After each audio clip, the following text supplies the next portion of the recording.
Камчыбек Кыдыршаевич менен Садыр Кожоевич урушуп кеткен жок. Ал жөн эле ушак. Эми баягы саясатта ар түрдүү нерселерди ойлоп таба беришет да. Бул көрө албагандардын, ичтарлардын ою деп ойлойм. Өзү Кыргызстанда 6 миллион эл кичинекей элбиз. 100 миллион, 80 миллион, 1 миллиард мамлекеттин алдындачы кичинекей элде урушпай талашпай эле бир команда болуп башкарып атат деп ишенем. Ошондой болот келечекте деле. Себеби урушкан менен аягы жакшы бүтпөйт. Ынтымактуу эле мурун дос болсо азыр мамлекеттеги өлкө башчылары катары алып кетип атат деп толук ишенем да. Урушкан деген жалган болуш керекпи?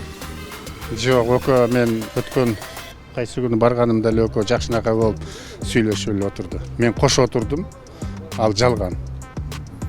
Эми бирок келечекте болушу мүмкүн, себеби эки команданын эки жагында тең адамдар бар, экөөнүн эки командада.